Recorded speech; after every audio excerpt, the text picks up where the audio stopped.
আল্লাহ পাকের পরিকল্পনা দেখুন, যে নবী মুহাম্মদ সাল্লাল্লাহু আলাইহি ওয়াসাল্লামকে মক্কা থেকে তাড়িয়ে দিচ্ছে মানুষ, আল্লাহ রাব্বুল আলামিন সেই মক্কা নবীর পায়ের সামনে এনে দিলেন। সুবহানাল্লাহ, মাত্র 8 বছরের ব্যবধানে। যে বদর যুদ্ধে মুসলিমদেরকে একদম নিঃশেষ করে দেওয়ার প্ল্যান করা হয়েছে, ওই বদরে আল্লাহ রাব্বুল আলামিন আবু জাহেলের মৃত্যু লিখে রাখলেন। যে ইউসুফকে কুয়ায় ফেলে দিল তার ভাইরা, সেই ইউসুফকে আল্লাহ পাক সেখান থেকে কারাগার, রাজপ্রাসাদ, সেখান থেকে কারাগার, সেখান থেকে আবার নিয়ে আসলেন মিশরের পলিটিক্যাল পাওয়ার। আল্লাহর পরিকল্পনা। যে ইয়াসরিব একসময় ইহুদিদের দাপটের জায়গা ছিল, ওই ইয়াসরিব মুসলিমদের কলকাতা করলেন আল্লাহ পাক হিজরত করিয়া। বাদশাহ নাজাশী আবিসিনিয়ায়, আমি তো মালয়েশিয়াকে একটা আবিসিনিয়া মনে করি, এখানে মাশাআল্লাহ এরকম পরিবেশ আছে, শান্তিপূর্ণ ইসলামী পরিবেশ। বাদশাহ নাজাশীর এরকম পরিবেশ ছিল। বাদশাহ নাজাশী কিন্তু মুসলিম ছিল না, সে খ্রিস্টান ছিল। তারপরেও নবীজি বলতেন বাদশাহ নাজাশীর রাজ্যে কেউ জুলুমের শিকার হয় না, যদিও সে মুসলিম ছিল না।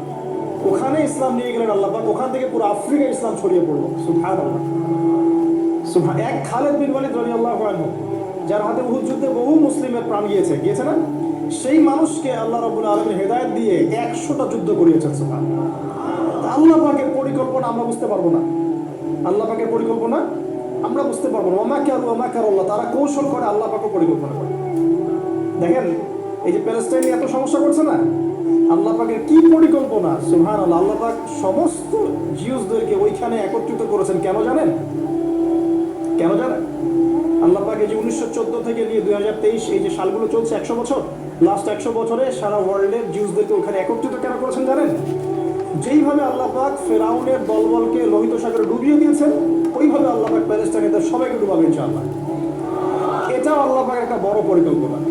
এটা ওরা বুঝতে পারছে না, কিন্তু সময় সাক্ষী দেবে ইনশাআল্লাহ। দেখে নিয়ে আমরা 100% হলফ করে বলতে পারি এটা হবে ইনশাআল্লাহ।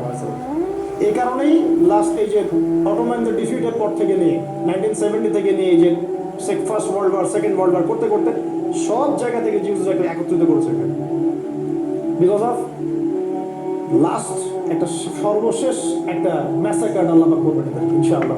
কার হাতে? ঈসা আলাইহিস সালামের হাতে। আমাদের উম্মতের মধ্যে কে নেতৃত্ব দিবেন? ইমামুল মাহদি, যার নাম হবেন মুহাম্মদ। তার নাম কি? মুহাম্মদ। তার বাবার নাম আব্দুল্লাহ, তার মায়ের নাম হবে আমিনা। এটাও ক্লোজিং টাইম। এখন আসুন, তো আল্লাহ পাকের কি পরিকল্পনা! যৌবনকালটা আল্লাহ পাক মুসা আলাইহিস সালামকে ফিরআউনের ঘরেই কাটালেন, এবং আল্লাহ পাক মুসা আলাইহিস সালামকে দুটো গুণাবলী দিয়ে বড় করলেন। দুটো গুণাবলী মনে রাখবেন। এক হচ্ছে কওয়ী, তিনি শক্তিশালী ছিলেন, ফিজিক্যালি অনেক শক্তিশালী ছিলেন। আমিন মানে বিশ্বস্ত ছিলেন, কওয়ীউল আমিন। মনে থাকবে ইনশাআল্লাহ। আমরা আল্লাহর কাছে দোয়া করি, আল্লাহ আমাদেরকে কওয়ী বানিয়ে দিন এবং আমিন বানিয়ে দিন। আমিন। এবার যৌবনে উপনীত হয়েছেন, টকবকা রক্ত, বাইরে বের হয়েছেন, বাইরে বের হয়ে দেখছেন যে দুজন ব্যক্তি লড়াই করছে, রাজুলান ইয়াকতাতুলান, দুজন ব্যক্তি মারামারি করছে। একজন মিন শিয়াতি, তার বনু ইসরাইল কওমের মধ্যে, আরেকজন হচ্ছে আদুই, তার শত্রুর মধ্যে। তো মুসা আলাইহিস সালাম গিয়ে সাহায্য করতে চাইলেন তার কওম। আমরা বলি না দেশি ভাই সাপোর্ট দিই, তাই না?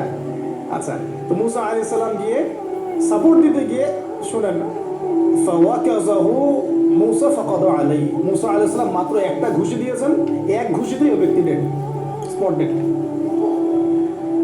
এই যে আমি গত একটা লেকচারে বলেছিলাম, চাইনিজ কন্টিনেন্টে যে মার্শাল আর্টসগুলো গড়ে উঠেছে, এই কোরআন থেকে গড়ে উঠেছে।